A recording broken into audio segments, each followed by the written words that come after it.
What's up, everybody? It's your boy Trey, and I want to welcome you all to the second episode of LunchTreyTalks podcast.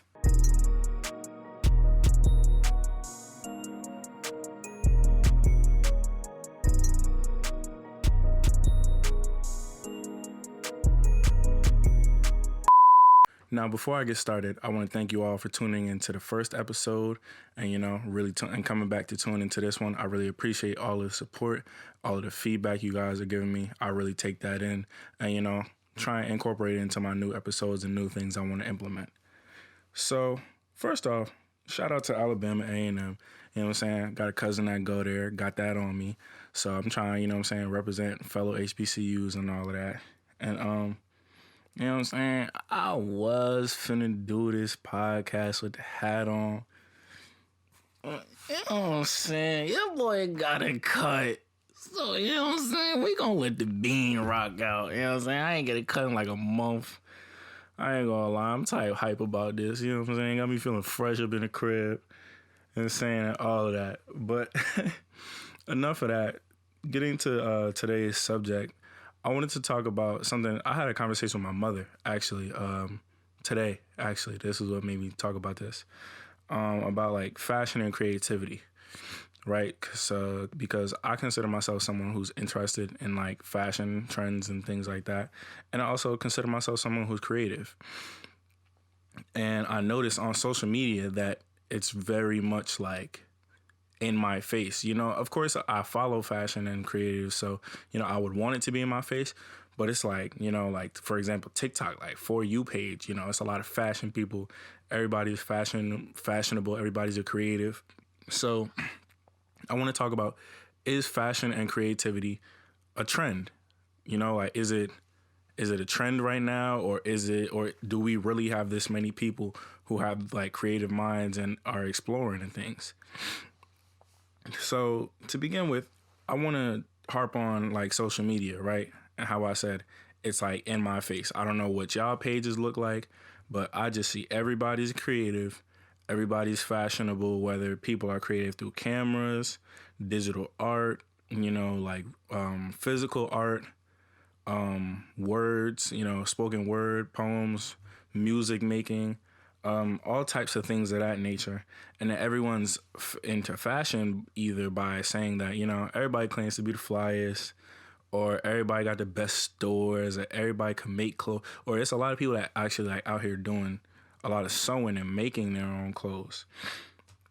So, right, it's, all over social media. That's all I see. Twitter, viral tweets, you know what I'm saying? You got people starting their own clothing brand. You got people advertising their art, photographers and things of that nature, all that. You know what I'm talking about. You see all these viral posts and things that people repost on their stories. So, it seems like fashion and creativity is busting through the seams. You know what I'm saying? It's like everybody out here, really getting to it. Everybody got them creative minds. Everybody, finna make the next high designer brand or something. Everybody finna make the best and the next best thing since sliced bread. But it's kind of like when you see these markets getting oversaturated, and not in a bad way, right? I think it's a blessing that our generation has the ability to launch things and be entrepreneurs and own our own stuff. I think that is great for our generation. I think our previous generations think that is great for us too, because now we're not getting finessed for our own stuff. Like, people worked hard for decades, to produce so much good content, just to find out that maybe a contract that they signed was janky. So now they own like 20% of what all they did.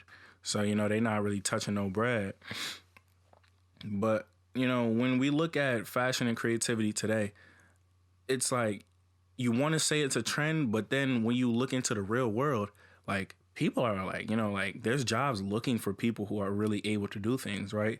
And then another outlet, right, like social media, that allows you to be a creator too. Like, these TikTok, like I said, TikTok, you could be busting out the seams on TikTok, and then all of a sudden now you verify getting ads and stuff like that on Instagram and all of that. So you got so many ways to be creative and display, like, your fashion taste and things of that nature. But, like, jobs really look for people who could do this. Like, social media managers and marketers are really like, a lot of companies need those, because you can't look towards the older generation for that, because they didn't grow up on that. They didn't come out like, from as kids with that. Our generation was the first generation to really like have social media in a prime position. Instagram, Twitter, Snap, all of that. Vine when it was alive, YouTube. We're like the first generation to really have this thing going and really be able to take this somewhere. So you have to come to our generation in order to get people in, professional corporate places and things like that, running social medias in a way that's attractive to this generation and attractive to their target audience. So I think that right there says it's not necessarily a trend, right? Like older generations or, just jobs have taken this seriously because they see the opportunity to market and make money from there, and with like, with a positive feedback from the community, getting to their target audience much quicker, and really being able to grab people's attention spans like that in a quick and easy way, instead of having to put out billboards or this, that, and they're like, nah, you're right on my phone.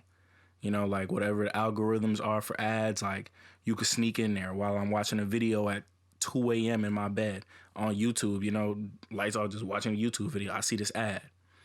So I think that's like, that right there shows that it's not all just a trend. Like, to those who really are doing these things for real, you have opportunity.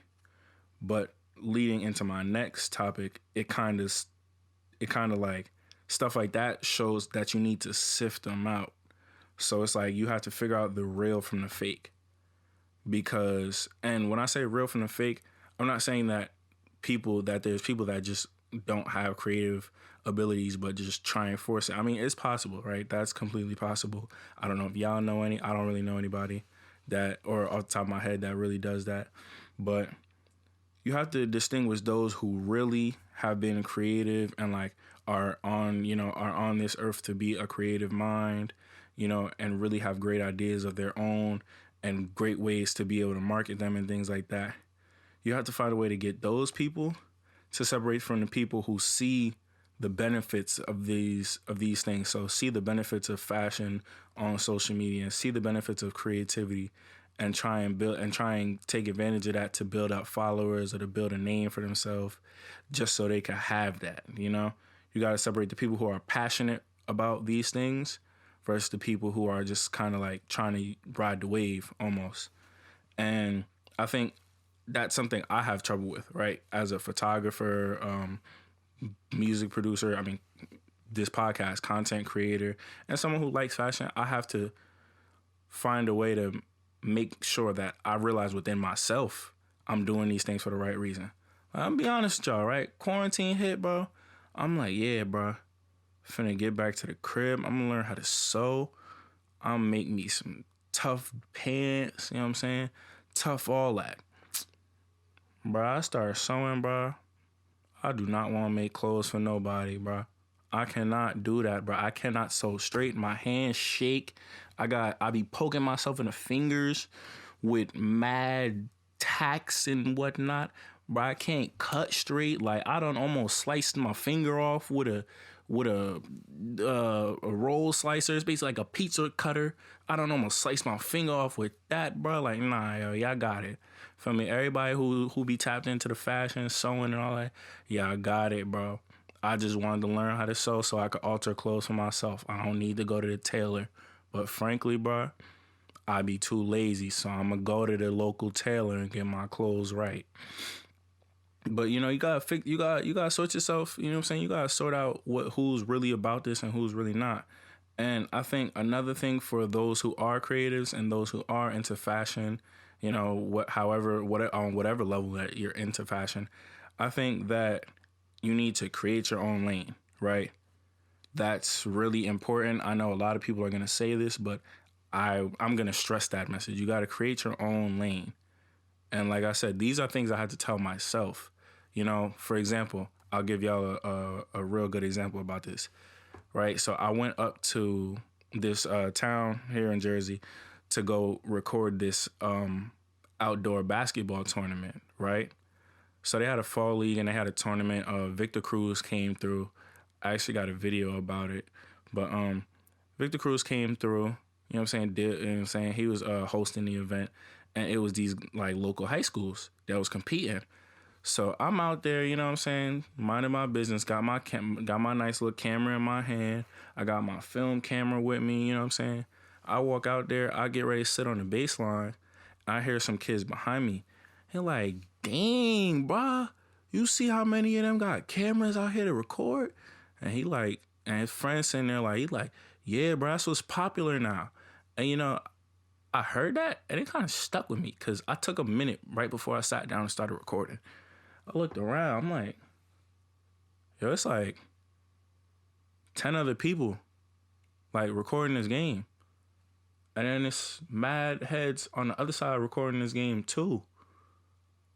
And I'm like, a couple of these heads got the same camera as me. So, now I'm sitting here trying to figure out like, hey, am I doing something wrong? Like, what's up? Like, is their video gonna come out better than me? Are they gonna get a better shot than me? Are they gonna edit better? And then, you know what I'm saying? I'm chopping it up with two of the dudes who like really do this. And then, I see they work post the game, after the game. So I see them post it after the game. I'm looking at their work. I'm like, dang, dog. Like, my work ain't gonna look like that. Because on one hand, one guy doesn't necessarily have the equipment, but he has the name. So he posted, he's getting thousands of views because everybody know who he is already. Because he was at it since I was in high school. So that's like, I was playing high school ball. So that he been in this 3-4 years. I'm just getting into, especially with quarantine, I'm just getting into Jersey basketball. And then there's another dude who has the connections to the players because he has the equipment and has the work to back it up. So now here's his high quality work of just a player, who's a popular player in the state. So now he's getting recognition from that. And, I'm sitting here like, man, I don't know, bro. Like, my work not going to be all right. But I ended up putting out my video to my own, my own Instagram page. And I had to realize, like, yo, just, like, do you. Because being in your own lane is going to keep you focused and determined on the direction you need to be going in. So no matter how many workout videos or how many game videos these guys may post and in what format they may do it in, edit in After Effects, put all these cool things on it. No matter what everybody else do, I'm going to stay in my own lane because there's a different way I'm going to tell a story than everybody else. And I think that with everyone who does fashion and creativity, you have to make your own lane and stay there. Don't try and touch somebody else's lane. It's perfectly fine to be inspired, but there's a line and you don't cross that line from inspiration to stealing, stealing somebody else's idea or content and just trying to put, a sprinkle of salt on it and call it yours. Like, don't do that, bro. That's real cornball activity. You know what I'm saying? Like, I get that we take work from people in school, or y'all take work from people in school. I have never plagiarized or done any of that in my life. But, we might help each other in other areas, but, creativity is a special area that's very sensitive because it's kind of like having your own business. Like, when you're creative and you put out your own work, that work is your baby. Like, when I edit basketball videos or edit photos, I look at those photos 100 times. I look at those videos 100 times. Like, I look at this and like, man, like, I made this. And if it makes it to another platform, I really just keep looking at it like, man, I made this. Like, how do other people look at this? Like, because I think this is the best thing in the world. Like, if it was up to me, everything I post would go viral. Because I'm like, bro, look at this work. This is immaculate. But, everyone else has different perceptions and things like that. But as long as you stay in your own lane and keep it that way and don't steal, but, it's okay to take inspiration, but also give credit to your inspirations. I feel like that's something that people don't do. People don't, especially if your inspiration is not like this huge celebrity, like people are so like quick to be like, yeah, like for example, fashion, right? People quick to say like, yeah, ASAP Mob and Kanye and Tyler the Creator and blah, blah, blah, blah, blah, blah, blah, blah, Dapper Dan, all these people inspired me.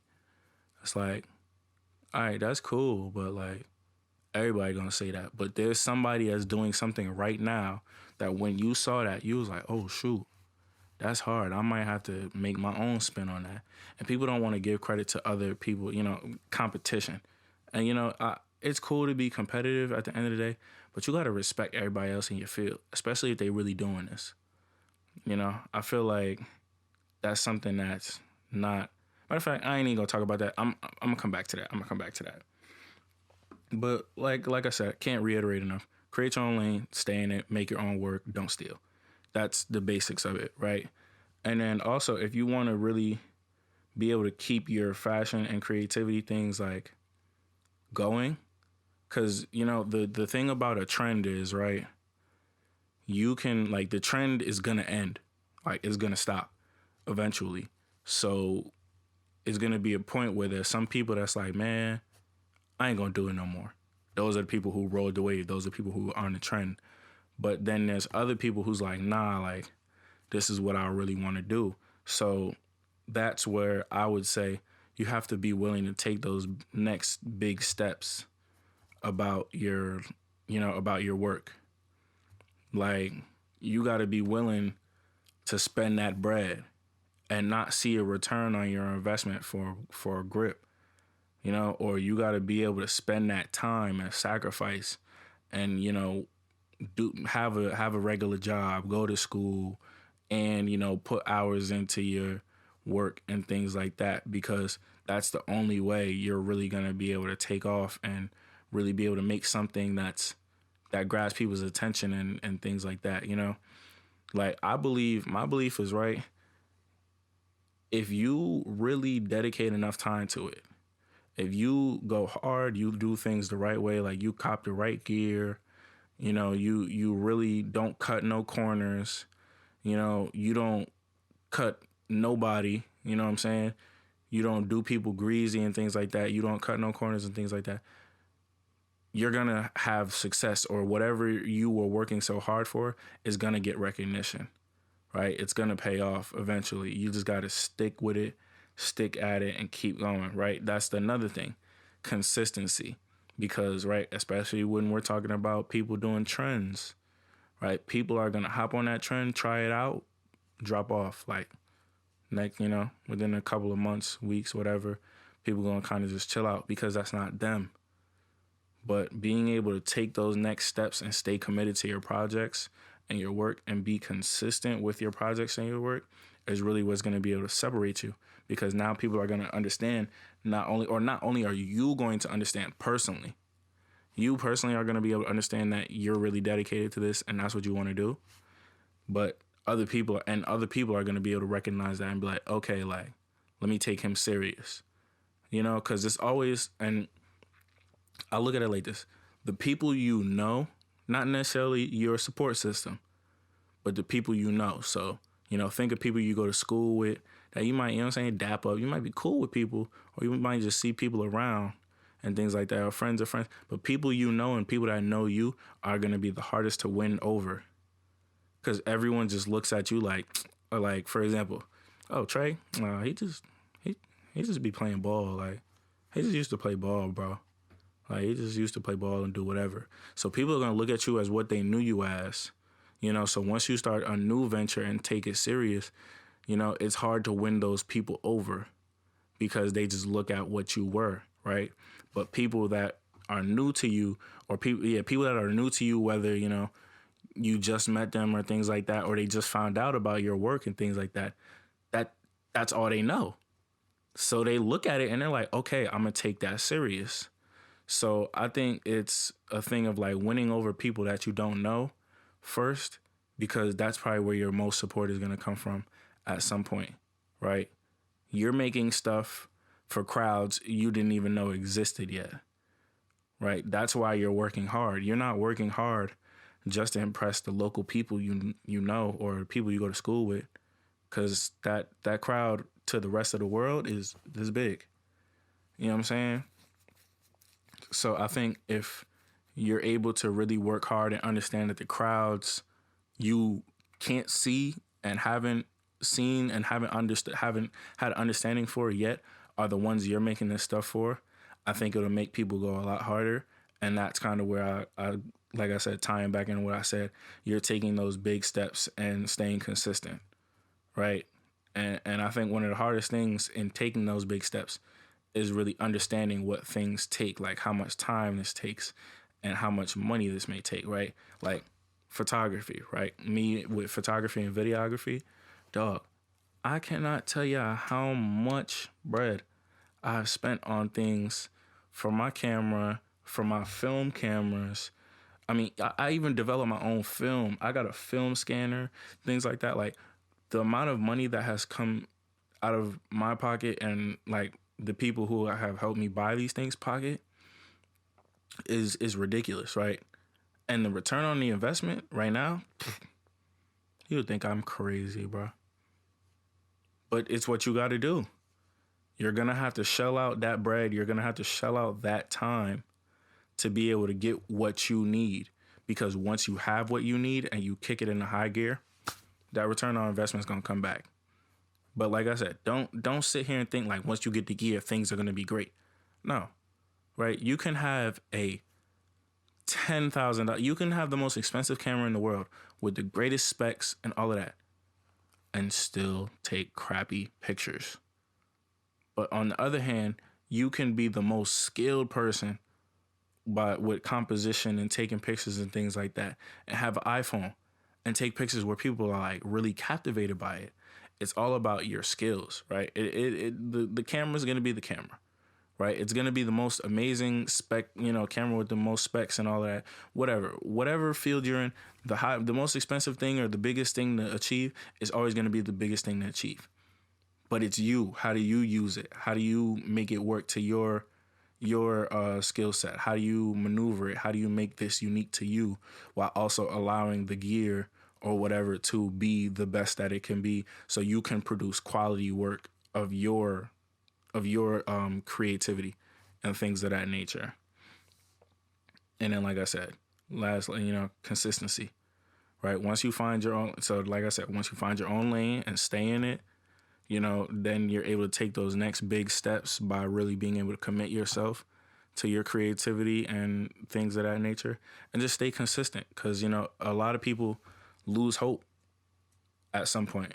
It's kind of sad to say, and it's even sadder to see that people lose hope. I mean, when when their clothing isn't taking off or things just aren't going their way. And it's easy to lose hope. I'm gonna be honest. I can't tell you how many times I done laid in a bed or just been in a chair losing my mind because I feel like the things I've been working for and working so hard about and going so hard on, I feel like it won't pan out.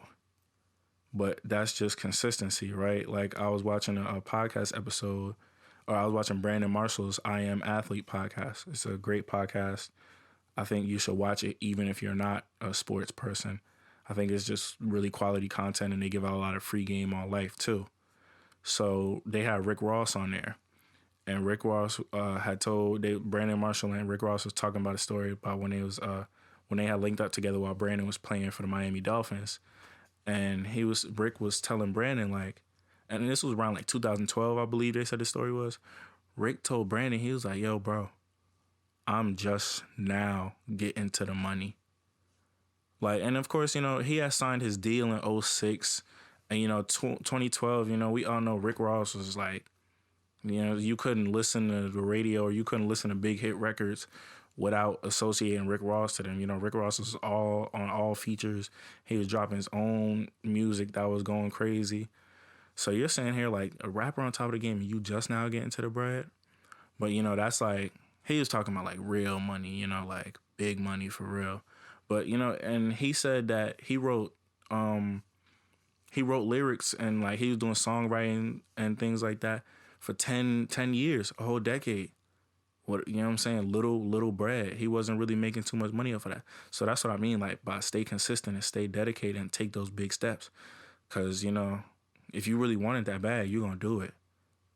And that's what's going to, separate you from the people who just do things for the trend and things like that. If you really have a love for it, you're going to go ahead and do it for real. And those people who got the trend, once things get rough, they're going to slide up out of there. And lastly, this is my personal advice, bro. Once you get yourself going, or if you're trying to get yourself going, bro, don't shit on nobody.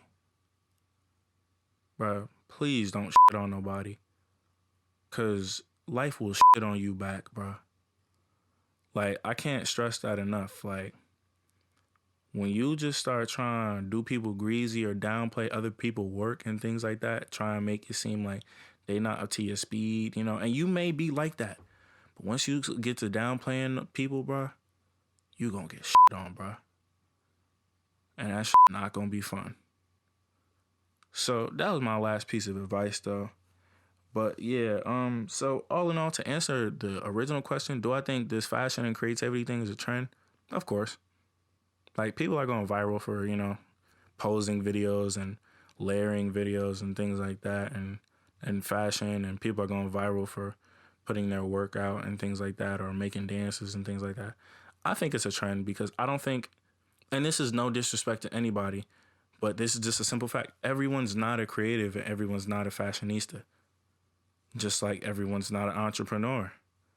So it's nice to see that people have the accessibility to be able to do these things and start them up.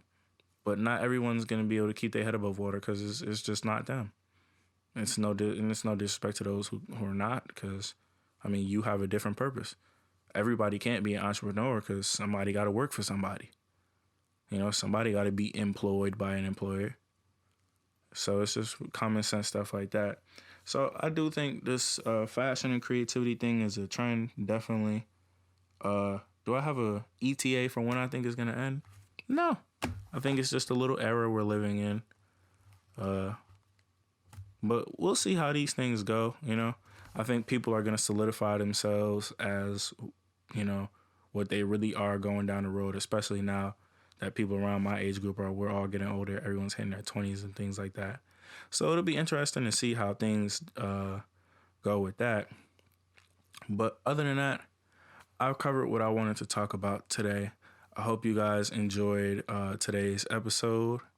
I would appreciate if you guys interact, you know, like the video, comment, give me feedback on what you guys want to hear about and things of that nature. Lastly, you know what I'm saying? Shouts out to my barber, dog. My cut is insane. But the real talk, shout out to my barber. I'm going to put the screenshot of his gram somewhere on the screen. He be doing PS5 and Xbox giveaways. So you feel me? If you need that, tap in. You know what I'm saying? Like I said, I'm going to put his gram somewhere on here. And other than that, I enjoyed doing this episode with y'all. Thank y'all for tuning in. And I'll catch y'all next time.